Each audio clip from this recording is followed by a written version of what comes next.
Well, hello everyone. Welcome back. It's day 61 of the Essential 100, and today's reading is in Luke chapter 9, verses 1 through 36. Now, I will say it's very difficult to focus on where we need to be this week, and that is on the miracles of Jesus, because there's so many other things in this passage that we read today that just it's a, I could go on for an hour or more just talking about the points that are in here. But what I want to do is I want this week for us to focus on the miracles of Jesus. And the reason being is last week we were looking at Jesus presenting himself to the people of Israel and presenting himself as the truth. And we find that his word is truth and he is truth. And what we are going to be seeing this week is that he is the life, because is concerned not only about his goal as to the kingdom, but the lives of those individuals that he deals with on a daily basis. From his disciples to here, as we look in chapter 9 of Luke, starting with verse 10, you find that there was a group of people that were following him. Now, it tells us in verse 10 that Jesus wanted to get away from the crowd. And when he couldn't get away from them because they followed him, it tells us that he welcomed them or he received them. It wasn't a nuisance for him to be interrupted in his teaching of his disciples, to have these group of people come and for him to then not just talk to them, but healing them. And Jesus was concerned about every individual that came to him with faith, believing that he could heal them, that he would give them a change in their life.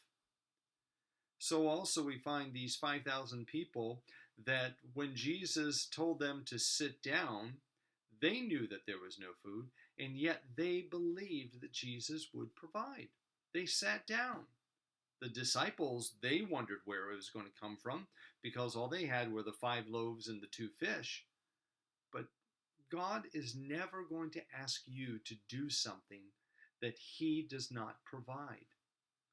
When God asked these 5,000 people to sit down, the 5,000 men, the disciples were like, where are we going to get this food? Where are we going to get the money to buy the food?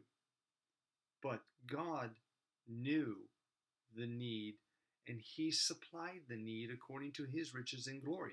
It wasn't because of the disciples' money. It wasn't because of this lunch that they had. It was because Jesus provided for their need. Here's what we need to think about today. First of all, when something comes along and interrupts your routine or interrupts your plan, do you get frustrated? Or do you see this as maybe part of God's plan in your life for that time? For you to give a little time to somebody, for you to pay attention to somebody, for you to talk to somebody. But also, when you say that your God will provide all your needs, do you really believe it? Do you sit down on the hill, so to say, and wait for him to give you the meal? Or do you doubt in your mind and say, well, I've got to take care of it myself? See, the miracles that we're going to be looking at this week show to us that God is concerned about you. And Jesus demonstrates God's care for us by Jesus supplying the needs of these people physically as well as spiritually. My God has everything to supply your needs according to his riches and glory, both physical needs and spiritual needs. He knows where your heart is. He knows what your heart needs, and God will supply your need. Trust him today. Believe that he will give you everything you need, but obey him. If he asks you to do something, if he interrupts your life, don't let it spoil your day. Let the love of Christ shine through our lives to those that are around us today. Thank you. Have a wonderful day. Bye-bye.